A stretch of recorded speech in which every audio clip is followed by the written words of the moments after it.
Você sente que a sua mente nunca desliga? Que sempre existe algo para se preocupar, mesmo quando está tudo bem? Isso não é excesso de pensamento, é um padrão cognitivo ansioso. Vamos entender primeiro o que é a ansiedade generalizada. Ela é um padrão constante de preocupação.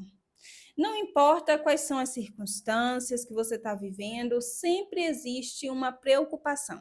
A preocupação é o componente cognitivo do transtorno de ansiedade generalizada. E dentro dessa preocupação, há uma antecipação negativa.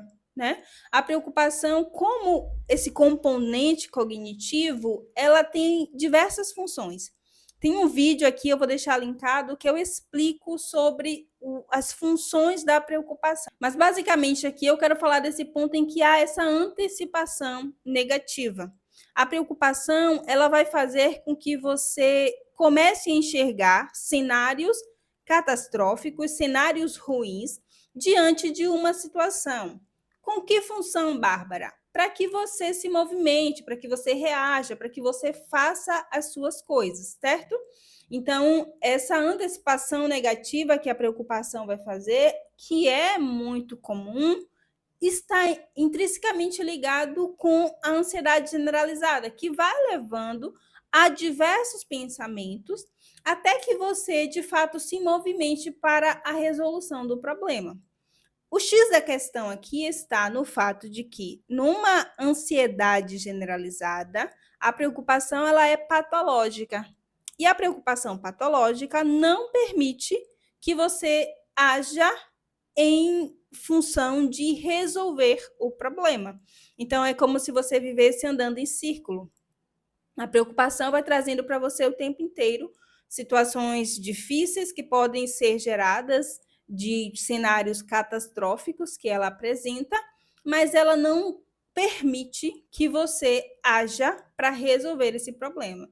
Então, a gente vai ter um ciclo aí, essa perpetuação desse ciclo, que vai se mantendo, obviamente, por muito tempo. Diante disso, há uma tensão contínua. Então, um sintoma muito comum na ansiedade generalizada é a tensão muscular.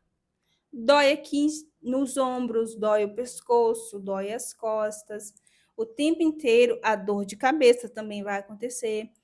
Cefaleia de tensão, aquela dor chatinha que não passa com absolutamente nada, você toma tudo que é remédio, não adianta. Isso é decorrente dessa tensão, tá? Porque o seu corpo ele está, de fato, em um estado de alerta. A preocupação está dizendo para você que tem algo para ser resolvido, contudo, você não tem condições de resolver, né, de colocar em prática essa resolução. Existem basicamente 5 padrões cognitivos mais comuns na ansiedade generalizada. O primeiro deles, eu já falei um pouco, é a catastrofização. O que é catastrofização? É você olhar para uma situação e enxergar sempre o pior cenário. Você não consegue minimizar as coisas, você não consegue enxergar possibilidade de resolução, sempre enxerga que vai acontecer o pior, né? O avião vai cair, o ônibus vai bater, não vou conseguir falar, não vai dar certo. É sempre esse padrão cognitivo de enxergar as coisas pelo pior cenário. O segundo padrão é a hipervigilância. Por causa desse medo contínuo, inclusive, né, de que vai dar algo errado, essa convicção, você vive no modo de alerta ali. Então, constantemente você está observando, sabe o que vai acontecer, o que pode acontecer, eu tenho que estar pronto, tenho que estar preparada. Então, o seu cérebro ele não descansa, o seu corpo não relaxa, porque esse padrão cognitivo, eu tenho que estar atento, eu tenho que reparar, eu tenho que dar conta, eu tenho que resolver, eu tenho, é um padrão constante que acontece na ansiedade generalizada. O terceiro padrão cognitivo é a necessidade de controle. De onde vem, Bárbara, essa necessidade de controle? Vem da tentativa de não permitir que aquele cenário catastrófico que você está imaginando, ele de fato se concretize. Só que, infelizmente, não adianta nada, né? Você tenta ao máximo, junto com a hipervigilância, veja que eles trabalham juntos, né? Catastrofiza, fica hipervigilante, tem essa tentativa de controle, só que não passam de tentativas. Você não consegue, de fato, agir de maneira a resolver, até porque são cenários, muitas vezes, que fogem à realidade, né? São coisas que nunca irão acontecer, muitas vezes. O quarto padrão é a intolerância à incerteza. Então, eu fico muito inquieta por não saber exatamente o que me vai acontecer, né? Como vai ser, o que vai ser. Por exemplo, alguém marca comigo: ah, vamos sair. Vamos sair no sábado. Mas vai sair sábado que horas? A gente vai em que carro? A gente vai pegar que tipo de transporte? Como é o lugar para onde a gente vai? Há uma necessidade de saber absolutamente tudo, de ter, sabe, aquela clareza acerca de tudo que te cerca. Então, muitas vezes você acaba até sobrecarregando outras pessoas, né?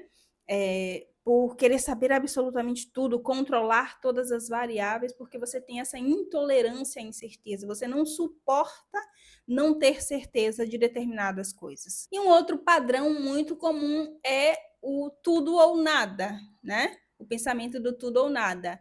Sabe aquele 8 ou 80? É dessa forma. Se eu não conseguir fazer esta tarefa deste jeito, também não vou fazer nada. Se eu não resolver isso aqui por este caminho, também não vai adiantar fazer por outro. Se eu não fizer as 5 tarefas que eu tenho para fazer, também não adianta fazer uma tarefa apenas. Então, esse é um pensamento, um padrão cognitivo que leva a muito sofrimento, porque aumenta a procrastinação. Você poderia minimamente estar fazendo uma coisa, mas como você acha que tem que fazer tudo ao mesmo tempo, você acaba não fazendo, não dá conta, gera mais sofrimento, gera culpa. Então, esse é um outro padrão que gera muito sofrimento, que é muito angustiante. Mas, psi, por que a mente funciona assim? É importante você entender que esses padrões, eles não surgem do nada. Esses padrões são aprendidos. Uma coisa que influencia muito é a sua história de vida.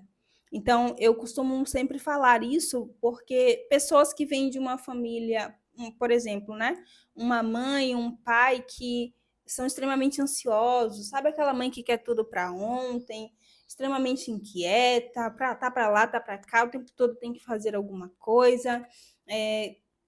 Esses padrões vêm dessas relações, é o primeiro ponto. Você se relacionando com pessoas assim, figuras importantes para você, figuras de autoridade, você acaba absorvendo aquilo. Então, parte da ansiedade, ela é aprendida nesse contexto de vida, nessa história de vida que você tem. Um outro ponto é conviver, é estar em ambientes imprevisíveis, né? Por exemplo, pessoas que moram em lugares que há muita violência. Então, a pessoa ela está o tempo todo ali em alerta, ela não sabe o que pode acontecer.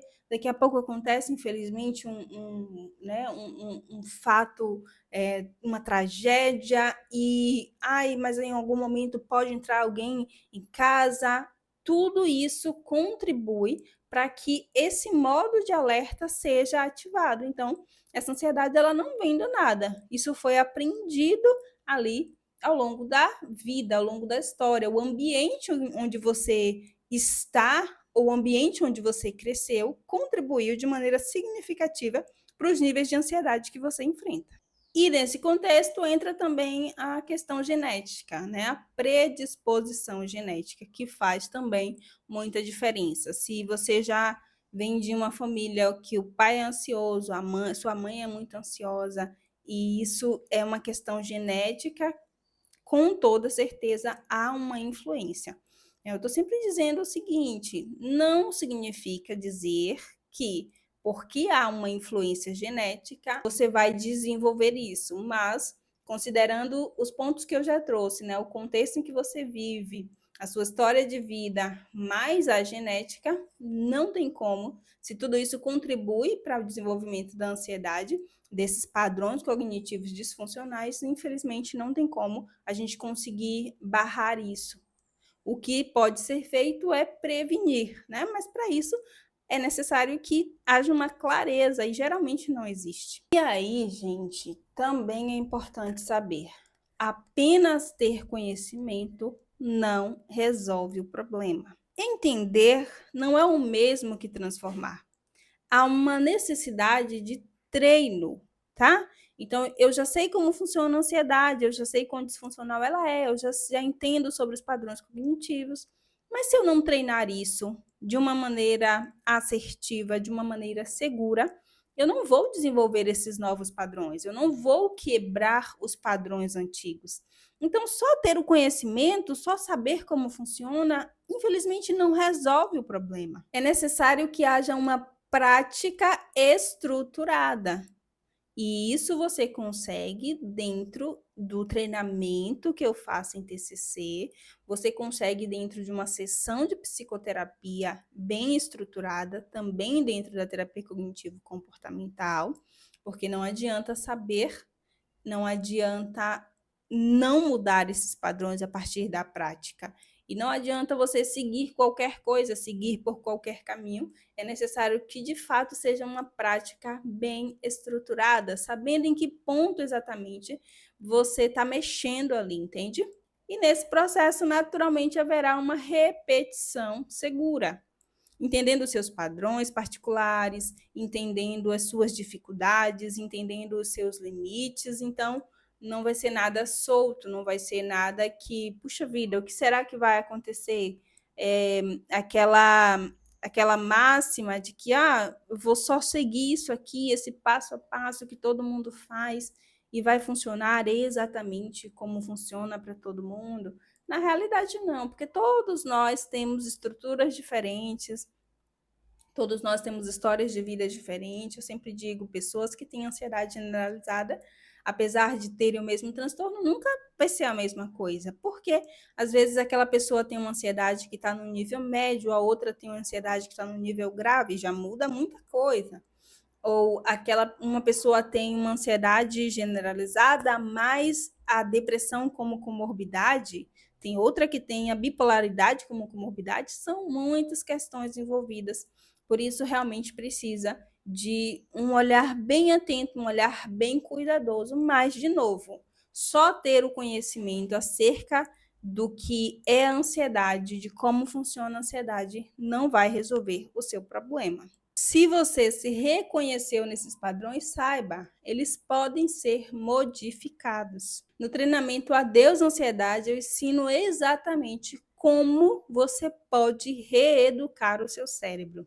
Se você preferir, também pode agendar uma sessão, mas o fato é que você precisa se colocar em movimento, não apenas obtendo o conhecimento, mas partindo para a ação. O link está na descrição e se inscreva no canal para continuar esse processo comigo. Também não esquece de deixar o seu like. É isso, nos vemos no próximo vídeo. Se cuida!